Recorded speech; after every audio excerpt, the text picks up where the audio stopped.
Պարոն Միրզոյան, դուք նշեցիք, որ հանդիպում եք ունեցել Եգիպտոսում ադրբեջանցի գործընկերների կամ գործընկերոջ հետ եւ նաեւ ընդգծեցիք, թե ինչ թեմաներից եք զրուցել, սակայն հավելյալ ինչ մանրամասներ կարող եք հաղորդել այդ հանդիպումից եւ հաշվի առնելով դեռևս օգոստոսին Վաշինգտոնում Հայաստանի եւ Ադրբեջանի միջեւ ձեռք բերված պայմանավորվածությունները, մասնավորապես տարածաշրջանային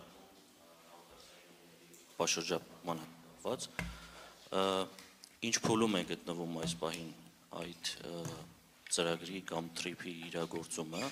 եւ ինչ ակնկալիքներ ու զարգացումներ կարող ենք ունենալ մոտ ապագայում դրա շուրջ։ Շնորհակալություն եւ հաջորդ հարցս Միս Վալտոնենին ինչպես եք տեսնում Nordic Baltic Հայաստան ձևաչափով փոխգործակցության ապագան եւ ըստ ձեզ որոնք են այն հիմնական ուղղությունները, որոնք կարող են զարգանալ եւ առաջ մղվել այս գործընկերության շրջանակներում։ Շնորհակալ եմ։ Ես սկսեմ, եթե դեմ չեք տիկին նախարար։ Իսկապես դուք ինքներդ նկատեցիք, ես արդեն ասացի, որ այդպիսի շփումներ եղել են 3, ոչ միայն Ադրբեջանի արտաքին գործերի նախարարի, տարբեր արտաքին գործերի նախարարների եւ պաշտոնյաների հետ, Ադրբեջանի արտաքին գործերի նախարարի հետ մեծ հաշվով հնարավորություն ենք ունեցել մտքեր փոխանակել կարգավորման գործընթացի երևի ամբողջ ուրեմն ծավալի բոլոր նյուանսների վերաբերյալ ոչ շատ խորը ինչպես դա հնարավոր է անել առանձին երկկողմ ուրեմն միջոցառման ժամանակ իհարկե, բայց կենտրոնացել ենք հատկապես օրինակ հումանիտար հարցերի շուրջ, ինչ վերաբերում է փոխկապակցվածությանը, ես մեկ անգամ եւս ուզում եմ առիթ օգտագործել եւ ասել, ուրեմն պայմանավորվածությունը հետեւյալն է. Հայաստանը եւ Ադրբեջանը ապաշրջափակում են միմյանց միջև տրանսպորտային ուրեմն հաղորդակցության ենթակառուցվածքները։ Հայաստանը եւ Ադրբեջանը, այսինքն բոլոր ենթակառուցվածքները, այն հատվածը երկաթուղու, որը անցնելու է Հայաստանի հարավով, կոչվելու է TRIP ուղի, այսինքն Trump Route for International Peace and Prosperity, այսինքն ունի հստակ անվանումը, ունի սկզբունքները, ինչպես ամբողջ ապաշրջափակման դեպքում, այնպես էլ այս հատվածի դեպքում կան սկզբունքների կա շրջանակ, որոնց ներքո, որոնց շրջանակում տեղի է ունենալու այդ ապաշրջափակումը, եւ այդ սկզբունքներն են եւ քաչ հայտնի են, բայց ուզում եմ մեկ անգամ եւս թվարկել տարածքային ամբողջականությունը, սահմանների անձեռնխելությունը, ինքնիշխանությունը, երկրների իրավազորությունը այդ ենթակառուցվածքների նկատմամբ եւ իհարկե փոխադարձությունը։ Հիմա մի հատ էլ ընդգծեմ, սա ամբողջ ապաշրջափակման այդ թվում եւ այդ հատվածին է վերաբերում։ Ես որովհետեւ սա ընդգծում եմ, որտեղ տեսնում եմ շահարկումներ այս մասով դեռ շարունակվում են մեդիատիրույթում գուցե միտումնավոր որոշ շրջանակների կողմից։ Հիմա հայաստանյան երկաթուղու հատվածը TRIP ուղին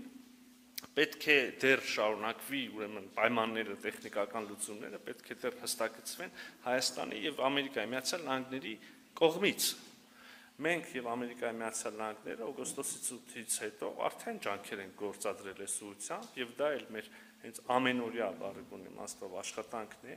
երբ որ մենք կունենանք վերջնական ամբողջական պատկերացում, նաեւ կհանրայնացնենք այդ պայմանները, կլինի հայ-ամերիկյան համատեղ ընկերություն, որը կստանձնի ուրեմն պատասխանատվություն այդտեղ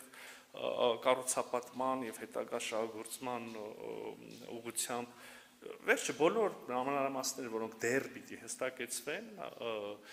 կհստակեցվեն եւ կհանրայնացվեն։ Մի հատ էլ ուզում եմ ընդգծել, այս պահին համաձայնեցված է այն, ինչ հրապարակված է, ինչ կարող եք մտնել եւ կարդալ համապատասխան Վաշինգտոնյան հռչակագրում։ Մնացածը մենք եւ Միացյալ Նահանգները միասին դեռ կաշխատենք կհստակեցնենք, բոլոր կողմերը կհամաձայնացնենք, կհանրայնացնենք եւ